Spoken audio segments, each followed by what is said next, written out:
Radio Publique Africaine.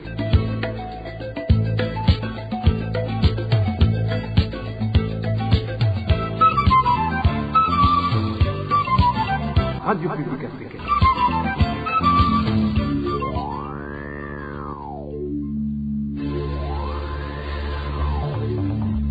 C'est le moment de suivre le journal parlé en français.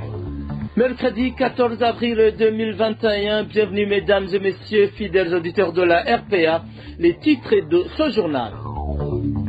Au chapitre de la sécurité, un homme a été tué par balle hier soir en zone Buringa, commune Gihanga. Nous sommes en province de Bubanza. Le militaire auteur de cet assassinat se trouve aux arrêts en ce moment. 184 dossiers ont été traités par la Commission nationale indépendante des droits de l'homme du Burundi. C'est du moins ce qu'a fait savoir le président de la CNIDH devant l'Assemblée nationale. C'était ce mardi 13 avril. Et puis gouvernance, la communauté internationale sur les traces des 2 tonnes d'éphédrine illégalement importées par le Burundi. La RPA a eu des informations sur ce circuit de trafic transfrontalier. Dans un instant, le développement des titres. Débutons ce journal par la rubrique sécurité. Assassinat la nuit dernière d'un habitant de la commune et zone Buringa. Nous sommes en commune Gihanga de la province Bubanza. L'assassinat a été commis par un militaire du 212e bataillon. Les informations en provenance de la commune Buringa indiquent que l'auteur de ce crime est du grade de caporal-chef et pour le moment détenu au cachot du commissariat communal de la commune Gihanga de la même province de Bubanza. Le point avec Clarisse Irakoze. La victime s'appelle Jean-Marie Chimilimana, âgé de 33 ans, et résidait sur la 5e transversale de la colline, zone et commune Buringa, en province Bubanza. Il était propriétaire d'un bistrot se trouvant sur la 9e transversale. Les informations fournies par les habitants de la localité indiquent que c'était vers 20h30 lorsqu'un militaire du grade de caporal-chef, Fidel Kwizera, est venu avec une carte mémoire qu'il voulait vendre à Jean-Marie Chimilimana. Après avoir observé cette carte mémoire, ces sources font savoir que le nommé Jean-Marie Chimilimana a signifié au militaire en question qu'il ne peut pas acheter cette carte mémoire car défectueuse. Du coup, selon les mêmes informations, ce militaire a tiré 3 balles sur Jean-Marie qui l'ont atteint au niveau de la poitrine et il est mort sur le champ. Révoltés, les habitants qui étaient sur place se sont rués sur ce militaire et l'ont sérieusement tabassé avant de le désarmer. Son fusil sera remis à son employeur, le commandant du 212e bataillon. Le caporal-chef Fidel Kwizera est pour le moment détenu au cachot du commissariat communal de la police de Gihanga. L'assassinat du citoyen Jean-Marie Chimilimana s'ajoute à celui d'un jeune cabaretier de la zone Musaga qui a été fusillé par un officier du grade de lieutenant-colonel dans la nuit du 31 mars. Très récemment, en date du 5 avril, un chef du quartier Mukoni en commune et province Muyinga a été également tué, fusillé par un militaire du grade de caporal-chef prestant au camp de Mukoni. Parlons droits de l'homme à présent. Les habitants de la colline Karagara en commune et province Rumongue dénoncent la persécution dont ils sont victimes de la part du chef de cette colline. Ce chef collinaire a créé un cachot à l'intérieur du bureau de cette colline où il détient certains habitants et les libère après avoir payé de l'argent. Le point avec Eric Nyonzima. Onésime Nizigama, c'est le nom du chef de la colline Karagara, zone Buruhukiro en commune Rumongue, qui est accusé par la population de cette localité de tenir dans son bureau un cachot dans lequel emprisonne les gens. Il le fait en collaboration avec certains responsables du parti CNDD-FDD de cette colline, dénoncent les habitants de la localité. Nizigama Onésime, le chef de colline de Karagara, opprime la population d'une manière excessive. Il a changé une des chambres de son bureau en cachot où il met en détention toutes les personnes qu'il veut soutirer de l'argent. Il fait tout cela en collaboration avec le chef du parti CNDD-FDD sur la colline Karagara, Nidze Gwejob, son adjoint Hatangimana Judisson et le chef adjoint de ce parti dans la localité de Nyabigondi nommé Nizigiyimana Godefroid. Ces habitants évoquent un camp restant de 3 personnes qui ont été incarcérées transférés dans ce cachot où ils ont été tabassés puis relâchés moyennant une somme d'argent. Ces derniers font la pluie et le bon temps sur notre colline. Récemment, ils ont arrêté 3 personnes en les accusant d'avoir volé des palmiers, mais ils n'avaient pas de preuves tangibles. Ils ont d'abord arrêté Manirambona Théophile, puis Ézéchiel et Kaoura Elias. Ce qui est triste, c'est qu'ils ont été conduits dans ce cachot où ils ont passé toute la nuit à être tabassés par le chef des Imbonerakure. Ils ont été relâchés après avoir payé de l'argent et celui qui n'en avait pas a dû promettre par écrit qu'il allait payer l'argent afin de pouvoir sortir de ce cachot. Les habitants de la commune Rumongue demandent avec insistance à l'administrateur de la commune Rumongue, Célestin Nitanga, de tout faire pour cesser ces actes d'injustice, aller en contre afin que leurs droits soient respectés. Nous n'avons pas pu joindre l'administrateur Nitanga, interpellé par ses gouverneurs de même que le chef de la colline Karagara, Onésime Nizigama, pointé du doigt par la population. Toujours au chapitre des droits de l'homme, 184 dossiers d'allégations de violation des droits de l'homme ont été clôturés par la CNIDH au cours de l'année 2020. C'est le président de cette commission nationale indépendante des droits de l'homme du Burundi qui a donné ces précisions lors de la présentation du rapport annuel devant les députés ce mardi. Selon Sixte Vigny Nimuraba, 120 dossiers sont toujours en cours de traitement. Certains députés lui ont demandé pourquoi les rapports d'autres organisations contiennent des graves violations des droits humains, dont les assassinats, alors que la CNIDH n'en fait pas mention. Le président de la CNIDH, Sixte Vigny Nimuraba, a répondu que ces organisations ont l'objectif de ternir l'image de cette commission qui est à la recherche des statuts A. Suivez.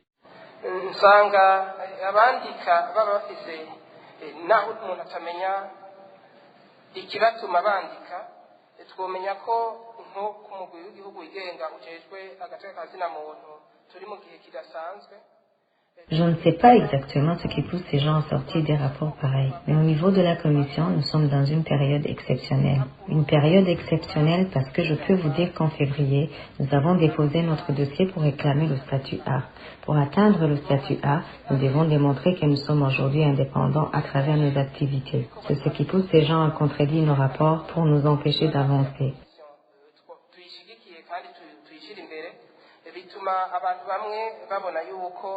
Komisiyo igira intambwe bagaca bagerageza kuraba ingene boza barasukamwo amazi no mu bikorwa tuba twakoze.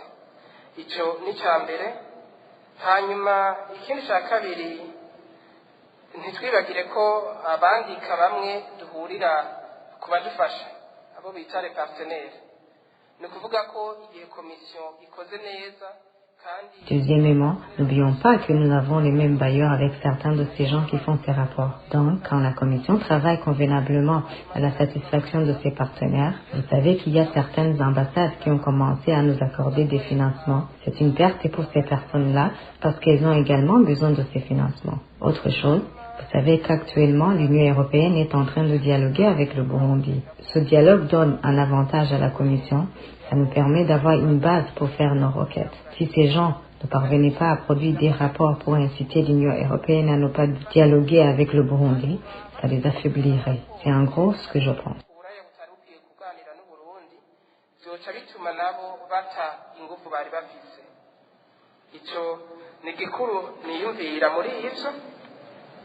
Là, il faut rappeler que la CNIDH a été rétrogradée au statut B par les Nations Unies en 2018 pour son manque d'indépendance envers le régime en place. Toujours à propos de ce rapport de la CNIDH, c'est très honteux de voir que le président de la Commission des droits de l'homme au Burundi a affirmé ce mardi à l'hémicycle de Kigobe qu'il y a plus de cas de personnes tuées ou persécutées suite à les opinions. Réaction du président de la CAT Burundi. Maître Armer Nyongere donne quelques exemples parmi tant d'autres. Suivez. Et nous avons été surpris des propos du président de la CNIDH. Ce qui nous a surpris d'abord, c'est parce qu'on sait bien que la CNIDH est entrée et de demander d'être réévalué pour avoir le statut A, mais nous pensons que, vu le comportement de cette commission vis-à-vis aux violations des droits de l'homme, il y a beaucoup de cas où la CNDH reste silencieuse. Et je vais vous parler seulement de cas emblématiques. Il s'agit du scandale du 11 septembre 2019, date à laquelle M. Révérien Ndikurio, président du Sénat de l'époque et actuel secrétaire général du parti CNDD-FDD, déclara en commune de Marangara dans la province de Ngozi avoir payé 5 millions de francs burundais pour tuer un homme surnommé Kaburimbo. Son vrai nom c'est Pascal Ninganza, qu'il jugeait dangereux dans la commune de Bururi. 7 mois plus tard, ce surnommé Kaburimbo sera sommairement exécuté à son domicile au grand jour avec 2 autres personnes. Et le président de la CNDH, interrogé par les journalistes sur ses propos dangereux, déclara ne pas être au courant des déclarations de Révérien Ndikurio, tout en rassurant que la situation de liberté s'améliore au Burundi. La CNDH n'a pas mené aucune action publique sur cette flagrante exécution extrajudiciaire. En autre cas, il est à rappeler que l'honorable Fabien Bantiganino a été arbitrairement arrêté en date du 2 octobre 2020 pour ses prises de position critiques lorsqu'il exerçait encore ses fonctions de représentant du peuple. Il s'était notamment exprimé contre une loi qui visait à donner au président de l'époque, Pierre Nkurunziza, le titre officiel de guide suprême du patriotisme et beaucoup d'avantages de fait de mandat. Vu que dans le mandat de Pierre Nkurunziza, il s'est observé beaucoup de violations graves des droits de l'homme, ce courageux député avait dit qu'il n'était pas utile d'octroyer ce privilège à ce président. Et il y a d'autres arrestations contre les militants du parti d'opposition CNR. Tout ça sont des arrestations illégales et arbitraires qui ne sont pas du tout été évoquées par la CNDH. Nous demandons bien sûr à la CNDH de se conformer à ce mandat pour être des garants des droits de l'homme au Burundi. Avant de clore ce chapitre des droits de l'homme, les experts des Nations Unies déplorent les violations des droits des réfugiés burundais en République unie de la Tanzanie. Dans un rapport rendu public ce 13 avril 2021, ces défenseurs des droits de l'homme interpellent les gouvernements de la Tanzanie et du Burundi à respecter les droits des réfugiés et des demandeurs d'asile qui ont fui le Burundi. Ils déplorent les informations faisant état des disparitions forcées, de tortures, de retours forcés et d'intimidation dont sont souvent victimes ces réfugiés burundais. Le contenu de ce rapport avec notre collègue Eloge Niyonzima. Dans cette déclaration sortie ce mardi 13 avril, les experts des Nations Unies disent que la police et les services de renseignement tanzaniens, en collaboration avec les services de renseignement burundais, auraient procédé à des arrestations arbitraires et des disparitions forcées à l'endroit de certains réfugiés et demandeurs d'asile burundais en Tanzanie. Outre la politique stricte de maintenir des réfugiés burundais dans les camps imposée par le gouvernement tanzanien, ces experts ont indiqué que les réfugiés et demandeurs d'asile burundais vivent désormais dans la crainte d'être enlevés au milieu de la nuit par les forces de sécurité tanzaniennes et amenés vers un lieu inconnu ou d'être renvoyés de force au Burundi. Ces experts de l'ONU précisent que la situation en matière de sécurité dans les camps semble extrêmement compromise au vu des informations selon lesquelles des agents de renseignement burundais se faisant passer pour des réfugiés dans les camps identifient des individus spécifiques qui sont ensuite arrêtés par les forces de sécurité tanzaniennes. Ils font également savoir que des opposants politiques burundais auraient été traqués parmi la population réfugiée et demandeuse d'asile en Tanzanie. D'après le rapport de ces experts des Nations Unies, plusieurs réfugiés ont confirmé avoir été amenés par la police tanzanienne, soumis à des disparitions forcées et à la torture, avant d'être refoulés ou contraints de signer pour un retour volontaire. Certains ont été interrogés sur leur affiliation présumée à des groupes armés et sur la possession d'armes, sur les activités dans les camps et dans certains cas, on leur a demandé de l'argent pour les libérer. Ces défenseurs des droits de l'homme ont déclaré avoir été extrêmement alarmés par les informations selon lesquelles certains réfugiés burundais auraient été tués après avoir été enlevés par les forces de sécurité tanzaniennes. L'inquiétude croissante quant à la sécurité des réfugiés et demandeurs d'asile burundais en Tanzanie aurait poussé de nombreuses personnes à retourner au Burundi par peur plutôt que par volonté réelle de retourner dans leur pays d'origine. Ils demandent au gouvernement du Burundi de mettre fin à la répression contre ses citoyens, y compris ceux qui demandent une protection internationale en Tanzanie, et au gouvernement de la Tanzanie de prendre toutes les mesures nécessaires pour faire cesser immédiatement ces violations. Une courte pause et nous entamons le chapitre gouvernance. RPA. Parlons gouvernance à présent. Une partie des tonnes du produit éphédrine importé par le Burundi depuis 2018 a servi à la fabrication des produits stupéfiants qui auraient été vendus au groupe terroriste au port de Mogadiscio. L'homme d'affaires Prosper Akizimana alias Gisiga serait le responsable en chef de ce trafic transfrontalier qui avait pour itinéraire Bujumbura, RDC, Ouganda avant d'atteindre Mogadiscio. Le point avec Christelle Gateka. Les 2 tonnes de stupéfiants éphédrine commandées par le Burundi depuis 2018 risquent d'entacher les relations entre le Burundi et certaines puissances du monde, malgré l'emprisonnement du commerçant Prosper Akizimana, surnommé Gisiga, et du Kenyan Joseph Nyamute, qui fut responsable de la société pharmaceutique Pona. La communauté internationale reste préoccupée par la destination de ces 2 tonnes de stupéfiants et de leur usage. Les sources concordantes de la RPA révèlent que le ministre de la Santé aurait créé une commission chargée d'enquêter sur le dossier en réaction aux multiples questionnements de différents pays. Une commission qui n'a abouti à rien car, précisent nos sources, elle ne pouvait en aucun cas enquêter sur celui qui l'a mis sur pied en la personne du Dr Tadeni Kumana, ministre de la Santé, la même autorité du Burundi qui a autorisé l'importation du stupéfiant éphédrine. Selon les enquêtes de la RPA, la société pharmaceutique Puna a utilisé ces quantités d'éphédrine pour fabriquer des drogues qui ont été vendues à l'étranger. Les mêmes enquêtes montrent que c'est le commerçant Gisiga qui était chargé de livrer les drogues. La destination était la Somalie, il passait par la RD Congo puis par l'Ouganda avant d'atterrir au port de Mogadiscio où des terroristes allaient s'en procurer. Différentes opinions estiment cette affaire très louche avec plusieurs zones d'ombre. Je vous le disais tout à l'heure, au chapitre de la gouvernance, plus de 100 millions est le montant que les fournisseurs du matériel de construction du nouveau bureau de la province Makamba réclament en ce moment. Le détournement des fonds de la province par le gouverneur sortant serait à l'origine de ces dettes. Une situation qui aurait créé un climat tendu et qui risque de déstabiliser l'autorité provinciale. Les détails avec Eloge Kwizera. C'est en 2016 que la province de Makamba a lancé son projet de construction d'un bâtiment de ce niveau à usage administratif. Les travaux ont débuté sous l'administration de garde de Niukuri. Il est aujourd'hui député. Les activités de construction de cet immeuble auraient été, selon des sources à Makamba, une occasion pour le gouverneur garde de Niukuri de détourner les fonds destinés à la construction de cette infrastructure provinciale. Finalement, la province n'a pas pu honorer ses engagements envers les fournisseurs, les maçons et les aides-maçons. Et la tif de la province témoigne.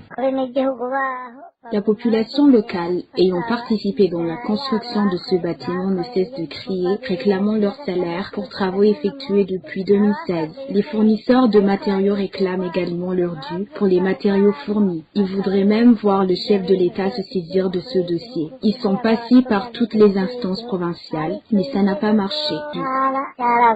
Actuellement, les travaux de construction de ce bâtiment ont été suspendus. C'est une situation qui met en péril les promesses de l'ex-président du Sénat d'inaugurer ce bureau au mois de juillet cette année. Les travaux ont été suspendus. Pas de portes, pas de fenêtres. À l'intérieur, rien n'a été fait. Il manque beaucoup de choses sur l'immeuble. L'inauguration n'est pas pour demain, pas en tout cas pour le mois de juillet, comme l'avait promis le sénateur Révérien Dikoulio, aujourd'hui secrétaire général du parti au pouvoir. Selon des sources locales, la province doit payer 100 millions de francs burundais à ses fournisseurs de matériaux de construction, maçons et aides-maçons. Des commerçants de la province ayant fourni des matériaux ont fui le pays parce que ne pouvant pas honorer les contrats avec leurs propres fournisseurs. Les caisses de la province seraient vides. Des nouvelles qui circulent dans différents milieux en province de Makamba affirment que cette situation met mal à l'aise la gouverneure Françoise Wozirazana et envisagerait même de démissionner. Parlons gouvernance toujours. Arriéré de 2 mois pour les vacataires de la commune Manda en province Bubanza, payés grâce aux contributions des parents et enseignants de la commune. Cette dernière ne les a pas rémunérée alors que les contributions en question sont régulièrement versées. Le point avec Ersi Mugisha. Les enseignants vacataires avoisinent 140 dans cette commune Manda. Avant cette année 2021, ils étaient payés par les directions de leurs écoles. Et c'est depuis que la commune s'est chargée de leur rémunération qu'ils ont encaissé des arriérés. Pourtant, notre source du domaine de l'enseignement dans cette commune de la province Bubanza précise que les contributions pour la rémunération des vacataires sont régulièrement données et sont données par les parents de tous les élèves de la commune ainsi que leurs collègues enseignants. Chaque élève de la commune Panda doit payer 1000 francs, ce sont leurs parents qui les payent. Les enseignants engagés de la fonction publique contribuent aussi. C'est à partir de ceux du niveau D7, cela paye 1000 francs, et ceux à niveau universitaire donnent 5000 francs par mois. Chaque mois, un enseignant vacataire devrait avoir un montant de 100 000 francs burundais. Réclamant la somme de 2 mois, février et mars, certains vacataires prestants dans cette commune Manda ont donc opté d'arrêter cette activité d'enseignement depuis ce mardi. Certains enseignants vacataires ont alors suspendu les activités. Comme ils ne sont plus payés, ils doivent chercher une autre source de revenus. Chacun devrait avoir 100 000 francs par mois. Nos sources du domaine de l'enseignement en commune Manda font savoir que les vacataires sont en nombre non négligeable dans la commune.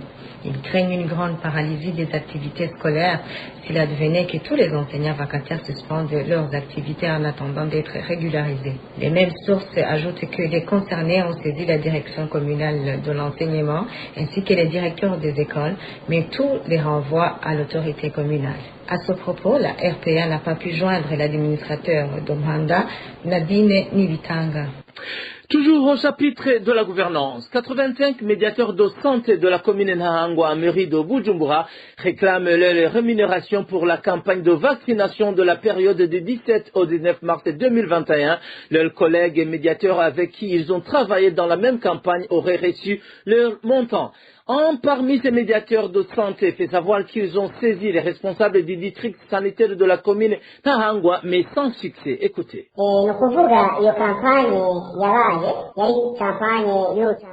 Cette campagne de vaccination contre la rougeole chez les enfants compris entre 9 mois et 4 ans s'est déroulée dans une période allant du 14 au 17 mars 2021.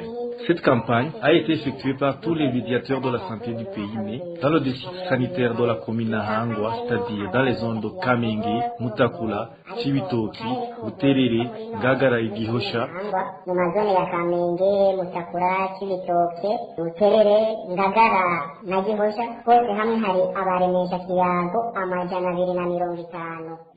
Les participants étaient au nombre de 250.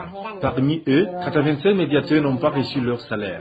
Chaque médiateur devait recevoir une somme de 30 000 francs pendant 3 jours, c'est-à-dire 10 000 francs par jour. Ils ont travaillé pour le 17, 18 et le 19 mars.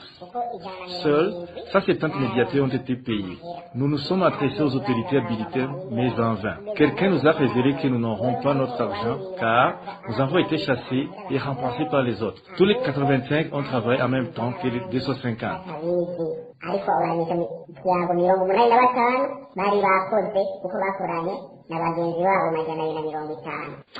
Ces 85 médiateurs de santé de la commune Nahangwa accusent le docteur Benjamin Ndagijimana, responsable de ce district du nord de la capitale, de les avoir retirés de la liste de paix pour des raisons politiques.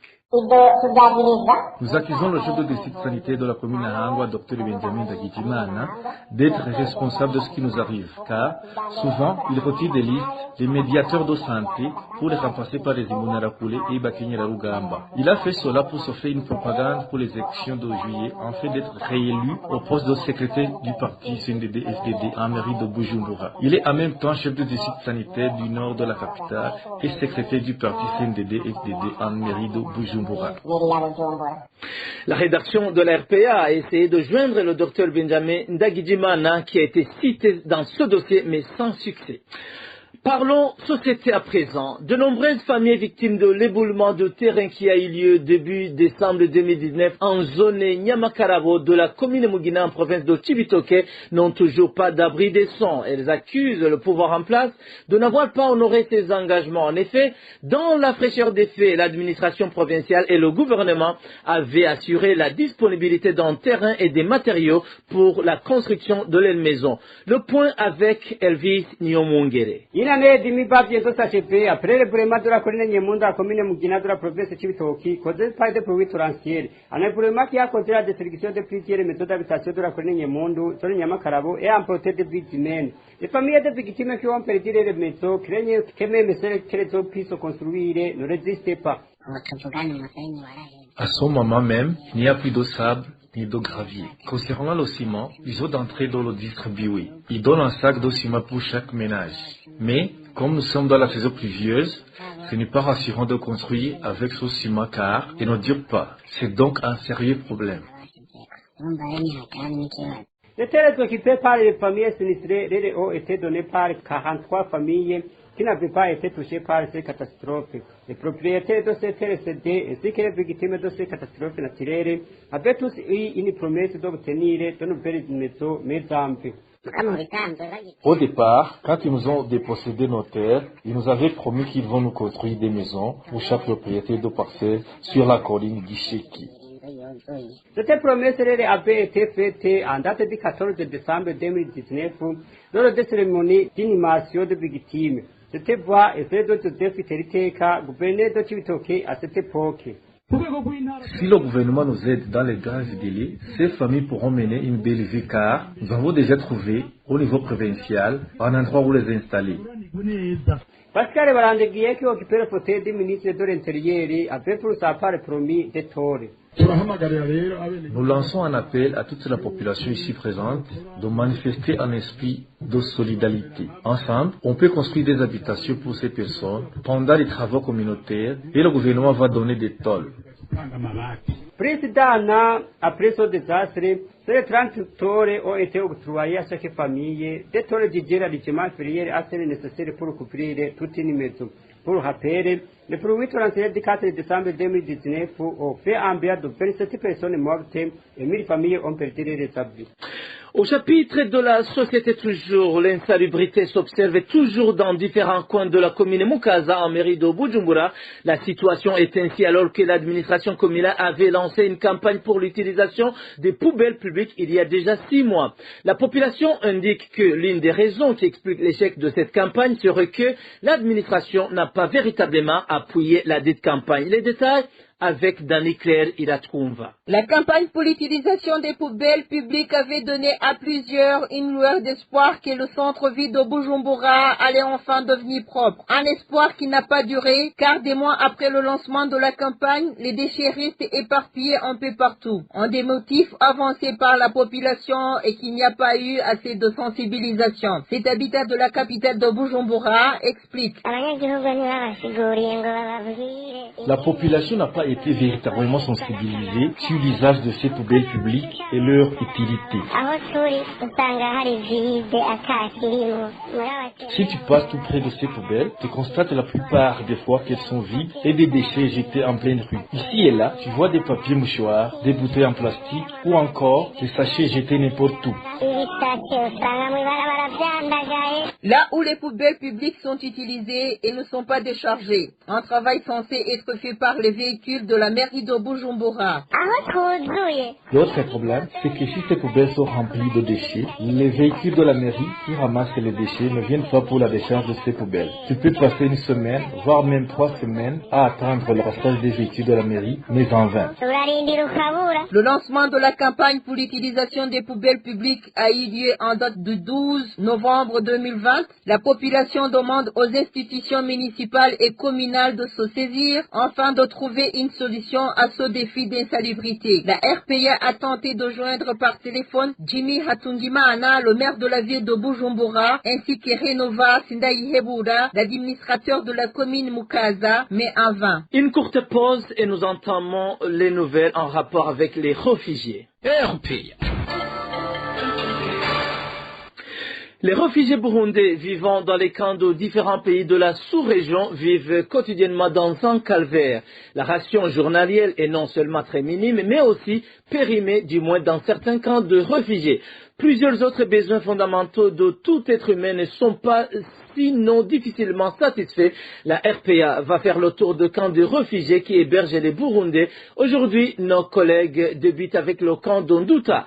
Les réfugiés de ce camp signalent que la ration journalière est insuffisante et aussi pour la plupart du temps, les vivres distribués sont en mauvais état comme le témoigne ce réfugié du camp d'Onduta. Ifungurwa dusanzwe turonka nazo ifu y'ibigori umuntu umwe araronka ibiro 12 mu minsi 45 hanyuma akaronka n'ubushaza ikiro kimwe. Comme ration alimentaire, on nous donne 12 kg de farine de maïs par tête, 1 kg et quelques grammes de petits pois, 600 000 litres d'huile de coton.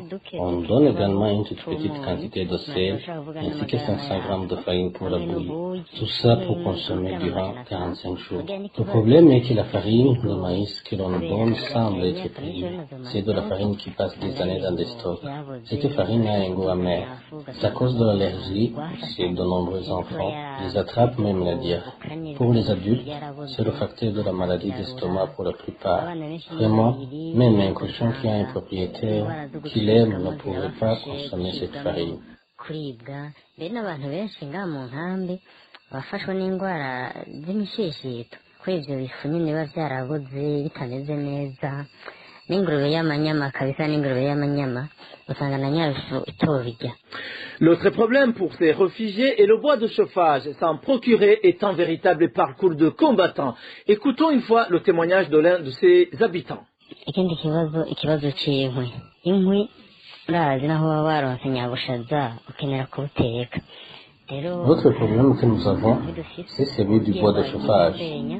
Malgré tout, nous n'avons pas de choix. Nous sommes obligés de cuire ce dont on nous donne. Mais le bois de chauffage est un gradé. Les hommes, les femmes et même les enfants font de longues distances, mais on a besoin de partir en groupe. C'est parce qu'il y a beaucoup de dangers. On se fait souvent agresser par des Tanzaniens, des policiers et des gardes forestiers. Il y en a qui ont été tués. Des femmes ont été violées. C'est vraiment un grand problème. De retour de la forêt pour la recherche du bois, on remercie Dieu qui nous a à traverser la rivière Ndorobo.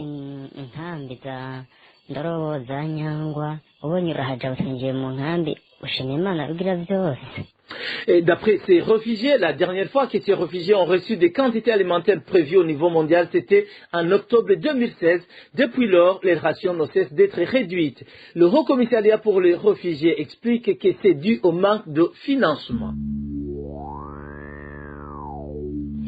Voilà, mesdames et messieurs, c'est ici que prend fin ce journal. À la présentation, vous étiez avec Bob Rugurika. Remerciements à toute l'équipe rédactionnelle ainsi qu'à l'équipe technique. Prochain rendez-vous à demain. D'ici là, restez bénis et surtout prudents. Au revoir.